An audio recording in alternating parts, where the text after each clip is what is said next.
So this is going to be interesting because this is going to be my first non-technical session ever. So normally I'm really comfortable being behind my laptop doing my demos and all those kind of things. Now I have to talk a lot. So for the next 50 minutes or so, we're going to go through the art of saying no, understanding your priorities, how are we going to navigate our work request and stay professional at the same time, because otherwise it's not going to work right. And we're going to talk about balancing your work and life. It's not going to be point-wise, it's going to be like a mix between all of them throughout the session. First of all, I have some rules. I want you to always ask questions. Interrupt me, please. I will find my way back where I was. And this is a two-way conversation, especially this, right? So, I'm Sander. I work for Data Masterminds. I'm from the Netherlands. I am a Microsoft MVP. I have a blog and email address and all those kind of things. If you have any questions after this, feel free to send me an email. So, before we dive in, let's define the concept of saying no. Saying no is declining or refusing a task request or additional work and responsibilities, either partially or entirely, right? So that is the context of what we're talking about. And this may include new work, new responsibilities, or just increase of workload. And it can take various forms. Declining additional work, right? So I'm already having a full plate, I can't have anything more. So you may not be able to do all the job responsibilities that you have. Prioritize your tasks. So you may want to do the more valuable, high priority things first, and then not focused on the low value priorities. You have to negotiate scope. That is a thing that we do all the time, right? You have to negotiate the requirements for your project within the resources that you have. Setting boundaries, that is something that I used to be really bad at, to actually make sure that you stop after your working hours. What are the responsibilities for my on-call, for instance, and personal time. Managing expectations, that is one of the most important things. If you can manage your expectations correctly, like if people know what to expect from you, then you don't have any discussions or conflicts in the end. And it's essential to prevent burnout, overworking, maintaining a sustainable work-life balance in that regard. So, but if that was all that easy, everybody would do it, right? Just have a sip of water. Does anybody have challenges saying no? Yeah? What kind of? So currently offloading the stress? Any more?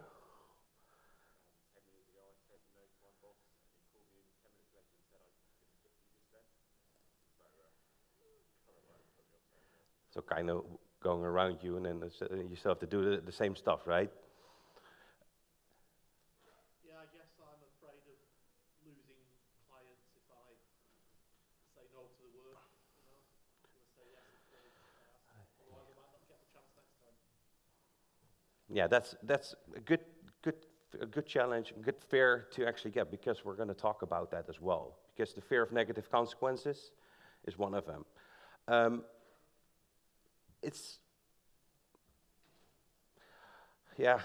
do we say that? So it can damage you may think it damages your work relationships, all those kind of things, or any opportunities. In the end, you'll figure out that it's actually not the case. Because if you can do this professionally, and it's actually a sign of good resource management. Overcommitment, like I take on too much work, I want to do all of that, I want to have all of the work. I want to do all these kind of projects because I like the project maybe, but that's one of them.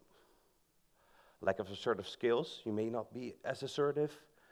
I'm a extroverted introvert myself. I had a lot of trouble saying no when I started in the IT. I actually had a really good manager in the beginning that saw that I was getting overworked. I was almost into a burnout when I was 22. So, assertiveness. You are. So, what is assertiveness? Assertiveness is you are.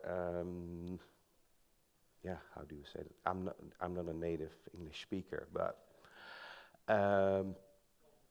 confident. Yeah, that's a good word. You're more confident to say like, okay, this is not going to work, right? Perceived job security is kind of like, or loss of challenges if you are a freelancer or anything like that. This is especially a thing with high competitive environments. I used to work for an American company. If you said no, they kind of said, okay, if you say no, you're going to get fired, right? I said, okay, try me. Try to get me fired, but I'll just quit then. Desire to please. This is different than the overcommitment one. So you may be the friendly coworker that you want to be, and then take on all the responsibilities if somebody says, can you do that for me? Difficulty in prioritization. Maybe you don't have that helicopter view to see what the impact is for the other requests. Maybe the request coming in isn't as important than the one you're working on. And then you need to take care and need to take action on that. So, before we go into the misconceptions, are there any questions so far? No? Cool. So, saying no is unprofessional. Don't look at the typos in the images. I did this through generating AI, and it's not really good at creating text in images, but we're going to be okay. Saying no is not unprofessional. Actually, setting boundaries is going to lead to better outcomes and results in general. It's a sign of incompetence. If you say no, you are not able to handle the workload. Are you not competent enough? That's not the case.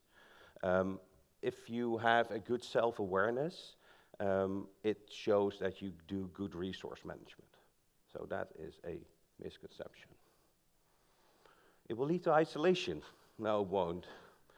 Because if you think that your coworkers are going to avoid you, in reality, if you communicate well enough, if you take away those misconceptions, it actually leads out to more healthy working relationships.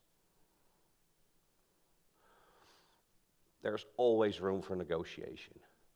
Maybe you can't really do the job at that moment. You can just say, okay, I can do it tomorrow, or somebody else from the team can do, or maybe someone from outside can do the work. And overcoming these challenges and dispelling the misconceptions is really important to manage your workload effectively. Because these are things we have all day long. Does this sound familiar to anybody? Yeah? If you have any comments, I'd rather have a conversation than doing all the slides.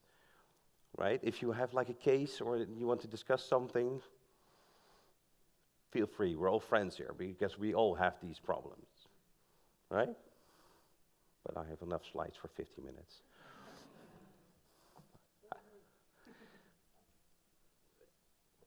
So what are the consequences of always saying yes? Most prominent one is burnout, right? So if you continuously say yes to everything, you're gonna burn out. It's gonna happen sometime. And anybody who has had a burnout before? We're all friends here.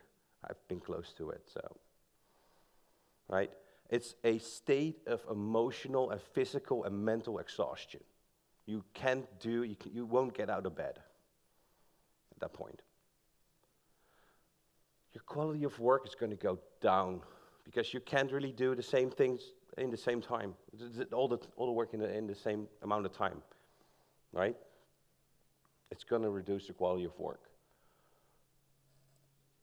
And you're going to miss your deadlines because you either have to choose the quality of work or do the same quality of work and then not make your deadline. And that's going to create a lot of stress and anxiety. I'm not going to make it. I'm not going to make that deadline. You're going to work late hours. You're going to...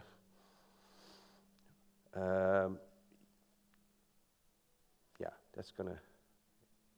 Who has a lot of anxiety when they do their work, by the way? Right? A lot of you. You're going to neglect your personal life as well. Because if you are too stressed, you're going to neglect your family, your health. You're not going to work out in the gym as you are you're supposed to do a couple times a week, right? Get the stress out. It's going to work. It's going to happen. Even strained relationships, if you let this lead far enough, because your partner may not agree with you. And that's going to impair your health. Stress is a real problem for your health, people. You can have heart disease, mental issues, all these kind of things.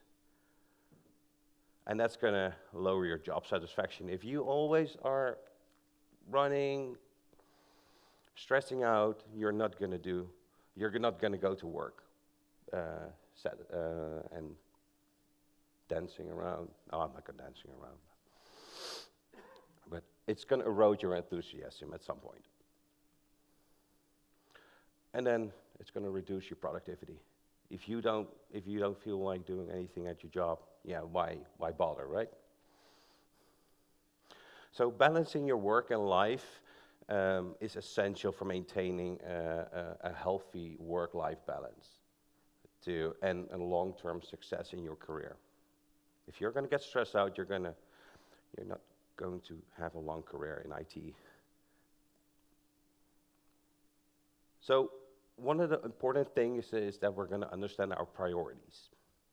By the way, any questions so far, or discussions, or things you want to share with the group? Okay. So alignment with your goals. So it's important to identify your personal and career goals for the long term. So that allows you to focus your efforts towards you are going to be most useful in general for both your career and your personal life. You want to be more efficient and effective. So if you, for instance, bundle all the same small tasks for the same block of 4 hours, you're going to be way more productive getting all that stuff done in that short time frame than when you are doing all this stuff all over the place, right? There are actually 2 questions from... Okay. Okay? Yeah. First one. So the question is, if there's an external deadline that cannot be missed, how are you going to communicate to... Simply, what do I need to drop to make this work, right? I can't do the same thing. Somebody needs to decide whether or not what's more important at that point. Do I want to make that deadline? Okay, then this is going to drop. I can't do the same work in the same time frame. But is that enough? Because they could say, lose your sleep. But then you're not going to be productive. They don't care. Yeah, then you should probably change jobs at that point. Yeah. You always have a choice. Yeah, I always say. So how do you take care of teams that always say yes to everything, right? Teach them to say no, because normally if you do sprints, there's a clear clear amount of work that has to be done in a certain time frame, right? Donate it somewhere. Either the deadline has to shift, so it has to extend to have more time, or something has to drop at that point. So one of the things you can do is say, okay, I've got this workload. You decide, talk to your manager. I've got this workload, and then talk to each other. Because if you can't really say, if you probably have a problem with getting the priorities at that point, right? It's all going to be the same importance at that point. Somebody needs to decide, and you maybe not see the helicopter view, the overall view of what is more important. Maybe that customer has a request that is going to save your company for going bankrupt or anything like that, right? I frankly don't care if I do job A or job B. I really don't care, but somebody needs to choose, right? So don't take the blame on you. It's not your responsibility to make that choice, right? Make someone else hurt for that, because you didn't make the decision to get that job in, right? So the question was, how do I stay professional saying no? I've got a whole section about that. So, time management is going to be really important for you. I really learned time management. I do everything is in my calendar. Every single thing that I do. If I get a request, it's in my calendar. If I travel to a client, it's in my calendar. If I travel from the client, it's in my calendar. All of that. If I'm in my car, I can't really type, right? So time management is really a big priority. And a healthy work-life balance. My computer stops at 5, and my managers do not email me, or they do not expect me to reply or read an email after 5 p.m. Period. How do you handle personal feelings when everybody is either, just taking on too much work? I don't care about your feelings. Really, I don't. It's about my work that needs to be done, right? Work is not about feelings. I need to get the job done, or I need to... feelings are things that I have no control over, right? I have no control over your feelings, how you feel that I can't really do the job, or that you can't do the job. I just want to do the best I can. Yeah, so that... the comment was that the workaholics are usually the people that cannot say no, right? They can't really handle the workload that they already have, and they try to project it on you.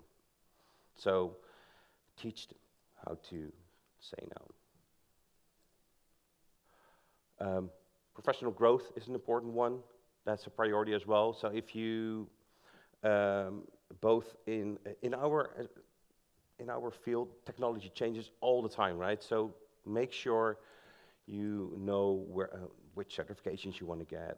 Plan for those. Make sure you get study time from your employer to actually study during certain blocks during the week. Don't let them expect that you have to spend that time on your own, in your own personal time, right? That's your personal time. Your certifications help the company do a better thing. Yeah, so personal growth will help you get more efficient as well, right? And do the job in a better way. More quality, increased quality of work.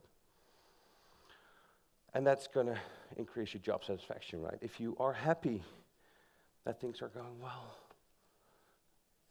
actually love my job.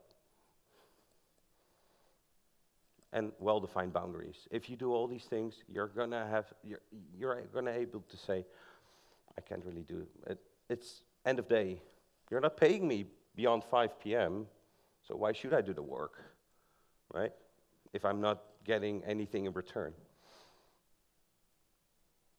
So how are we going to navigate the work requests? First of all, acknowledge and appreciate, right? as soon as a request comes in, acknowledge that you saw the message, either say, okay, I saw your message, I can't reply right now, but, and then appreciate as well. Like if you get a new project, like a project manager comes to you, they want to give you a project, appreciate that. Keeps the things positive. You want to keep a positive vibe. That's going to make it easier in the long run. Be prompt. Respond as fast as possible. Don't let something linger for half an hour while you could just reply, okay, saw your message, be done with it. It's most of the time a requester just wants to be heard. Like you saw the message most of the time. If you don't, they keep harassing you, right? Empathize. So show empathy and understanding that for the requester's needs.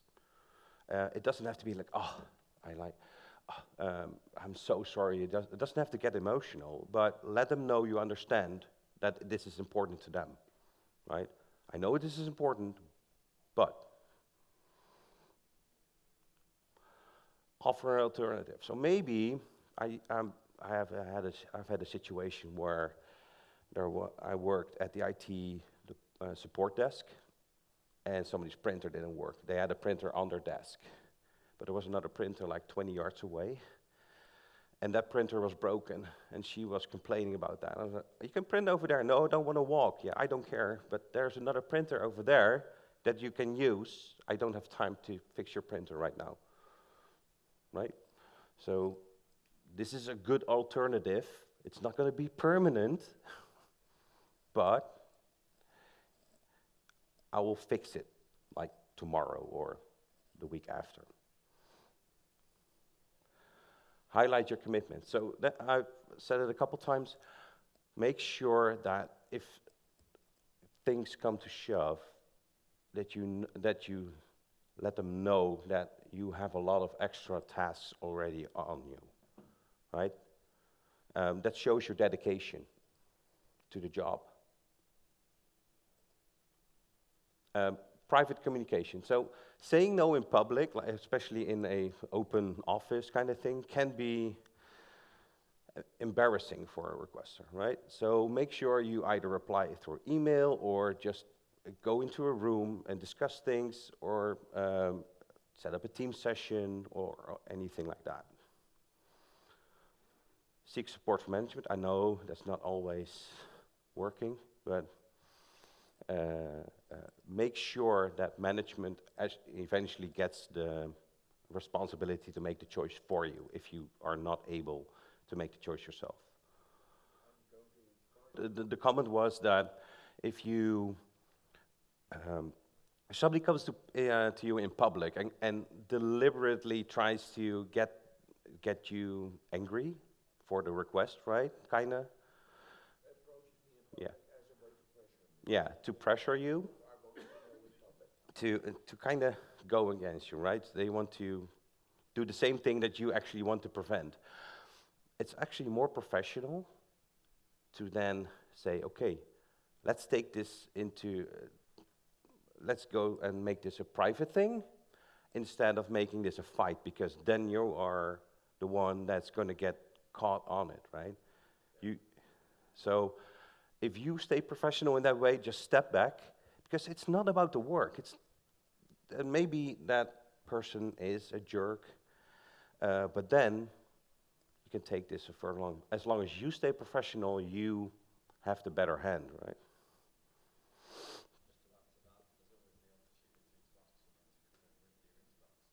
Yeah. So the comment was, you can always, if that comes to a conflict at that point, you can always get someone else to join the conversation as well, if you assume that's going to happen. So if your manager doesn't, so the question is, how do you manage? How do you handle a manager that actually doesn't support you in this? It's going to be tough. Either you need to teach that person that you have boundaries, or you have to set your boundaries really clear, right? In the worst case, they are going to fight you on it. But if you set clear boundaries, like, hey, this is going to be the amount of work that I do, it's your responsibility if something happens. Keep this in writing as well. If it comes to a point where it becomes really toxic at that point, make sure it's an email. Include HR as well. If your manager is really toxic at that point, I hope you have an HR department.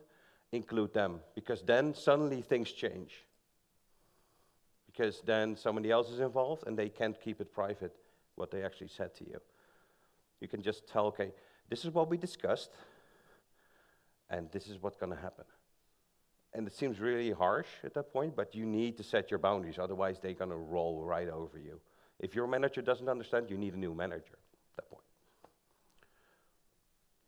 I've had some bad managers as well. We talked about this, we can go through. Stay firm but flexible. So stand by your answer. But if things change, be flexible to also come back to that person and say, okay, hey, I can do it right now because things changed, and that shows that you are putting an effort in that request as well. And then learn from the experience. Maybe one person, maybe there's a pattern in the requests that you get. Maybe you approach that person in a certain way that things didn't work. Learn from that. Maybe you can do it more efficiently. Maybe you can batch the jobs easier to make this work, right? So the question is that or the comment is that most of the times people go to you because you're the best, right? That's one of the things one of the challenges that we saw in one of the slides, that you want to be the friendly team player that takes on everything. You can't really take on everything. And you can also say, okay, thank you for that you appreciate that they come to you, but I can't really help you right now.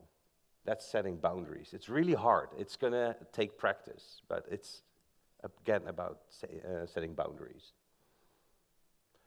I'm going to skip this because we did a lot of real-life scenarios. So how we're going to maintain professional, right? First, why? So it preserves your professional relationships. We want to stay professional. Like you said, if somebody comes to you and is really toxic at that point, stay the professional one, because you're going to win in the end, right?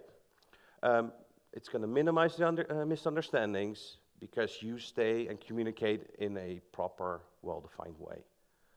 And that's going to foster a positive reputation as well, because if you communicate well, you are respectful to the requesters, and all those actions that you do, people will come to you more, or they respect the fact that you are already having a full workload. Demonstrates respect. It encourages feedback. So people will come to you, you did a great job, thank you, or could we do this another way? If you always say no, they're not going to give you feedback, right? We always have, in IT, if we don't hear anything, it's a good thing, right? Nobody's complaining. But if it's negative, they are at your desk. But if you stay professional, people will actually come to you like, you did a good job. Builds trust, so you can maybe get bigger projects or more fun things to do. It manages expectations. I clearly communicate, people know what to expect from me. And if you have that positive feedback and that reputation, it will affect others as well to do the same thing, hopefully, but most of the time it doesn't work. That's going to create a more positive work culture, and it's going to mitigate conflict as well if I stay professional.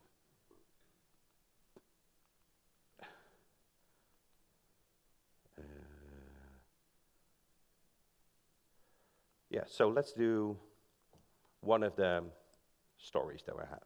So this is Jane. Jane is a software engineer in a growing IT company. And as you can see, she's working late. She can't really balance her work commitments. She works in the weekends, frequently responding to emails and calls outside of working hours. She realizes that this is taking a toll on her health and her relationship. What should she do at first? That's a question to you. What kind of, so it set boundaries. What boundaries?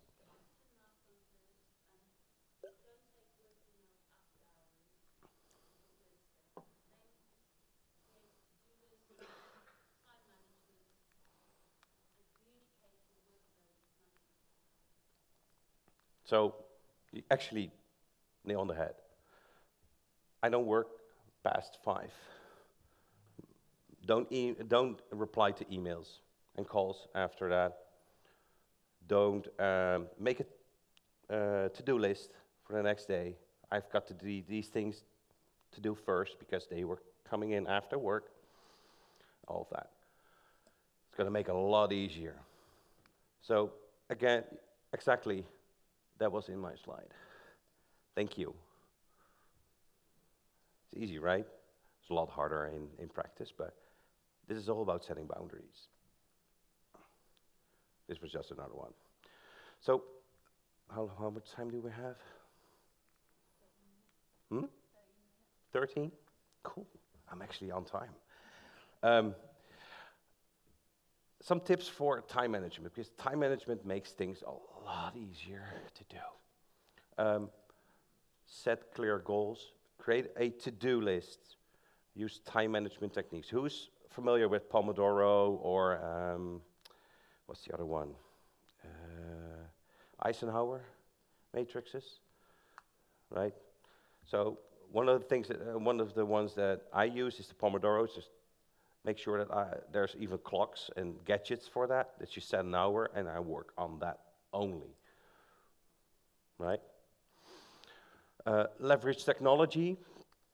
So nowadays we have in Outlook you have your tasks, so you can just get emails and flag it, and it comes into your task lists right away. Or use applications like Trello or Asana. It's also one that you can use. Also in Windows you can just set all your distractions, so minimize all the notifications.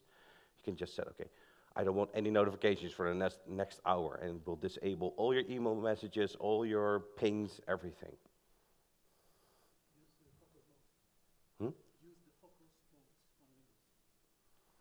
Use the focus, focus mode, yeah. And minimize distractions, yeah. Yeah. So what's my advice on minimizing distractions in an open office environment? If it's I worked in an open office. At some point, I bought a noise-canceling headphone and went all the way in the corner, sit at the most furthest way back where I could, and sit there. If it's the noise, that's, and also tell people I don't want to be disturbed at this point, right? Maybe even make a sign like, "Don't disturb me at this point." Like,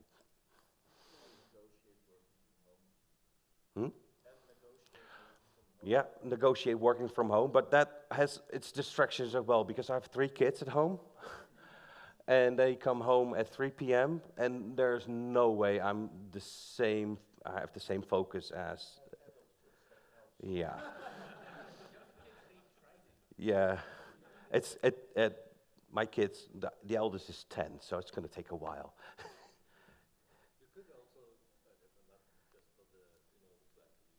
Yeah, so basically what you're saying is keep your calendar up to date with the tasks that you do, right?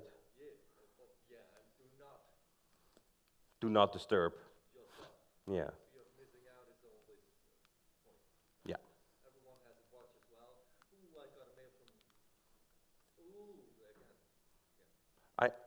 So I even go as far that I have my calendar blocked that I prepare for a meeting. I go that far. 20 minutes before my meeting, I do prepare to go through the notes and everything. And people know, and then automatically your Teams is going to be blocked, right? Yeah, meetings with yourself are acceptable. I do that all the time. Yeah. I've got 14 personalities, so it's going to be really busy. So, minimizing distractions, that was the last one.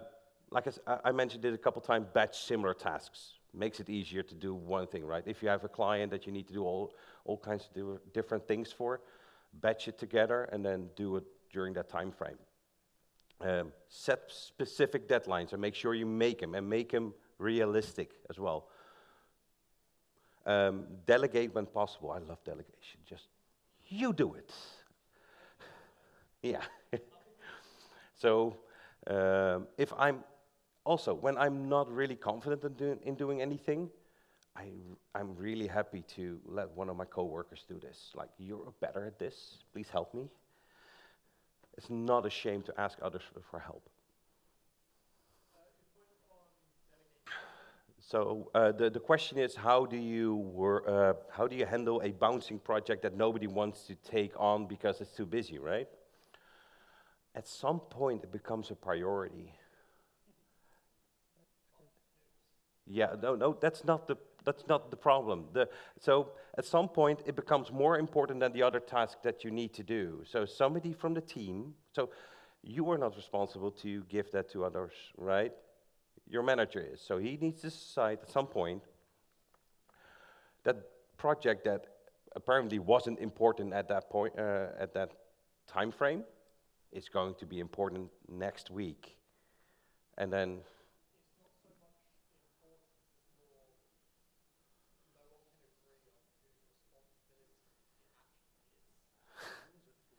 yeah, your manager needs to decide.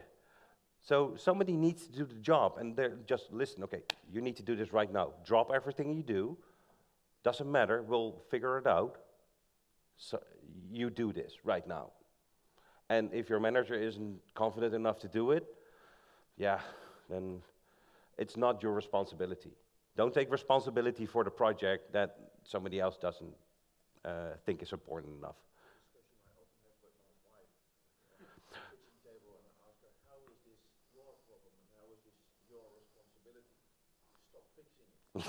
Yeah, so stop fixing the problem. That's not your problem, right? You just do the job that you're given. And we have so much work to do anyway, right? Where was I? So use the 2-minute rule. If I can do stuff in 2 minutes, do it right away. Seems contradictory to stuff that I said before, but if it's 2 minutes, it's going to linger in my head. People are going to harass me to do stuff or reply. If it's 2 minutes, within 2 minutes, do it right away because it's easier in the end. Right? Time blocking, I've already mentioned that a couple times, like block your time in your calendar. It makes things easier, overview, even if you need to write hours for specific clients.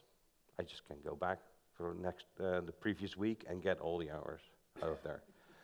And regular breaks, I know that's hard to do, but take regular breaks. Yeah, put breaks in your calendar. I've got an hour every day, lunch.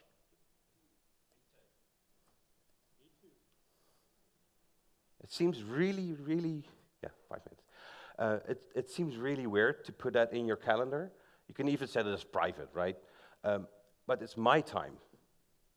It's not the company's time.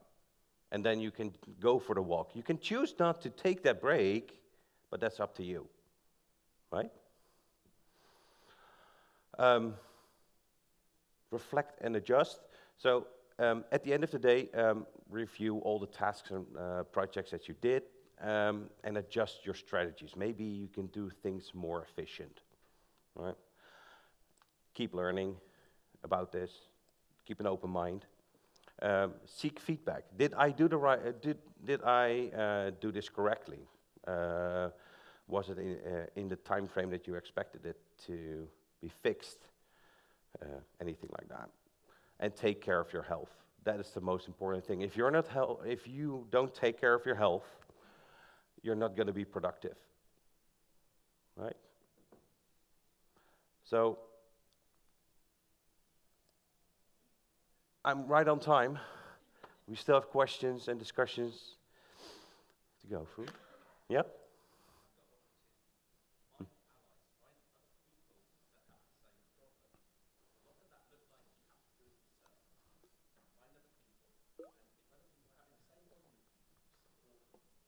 Yeah, so seek friends among everybody, right? So make sure that you have um, support from your coworkers that have the same problems or that that can help you out. Maybe your coworker isn't that busy like he looks like he's doing, and then get some work offloaded. Yeah, I still haven't, what's expected? I have no idea. I haven't done yet. So the problem is the estimation how you can if you go like if you set a deadline and you go over that deadline, right? Something like that. I underestimated the effort to do it properly. Then communicate that. If you honestly tell somebody, I made an error, it's an error in judgment in that case that I need more time to do this. Sorry, then things come up all the time. Maybe something happens in your private life as well that you are not able to finish that project as well. The comment is that just make it 10-15% extra, right?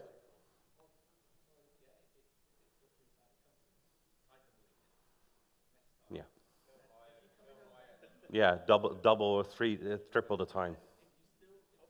Yeah, just wait. I want to thank you all for being here. This is my feedback slide. I hope you had this was productive and you learned something new. And if you have any questions, you can always email me or text me. I can help. I don't mind. It's going to be a task in my calendar. On Monday, I have 1,400 emails to. So this is me. If you want to have the contact details, and thank you for attending.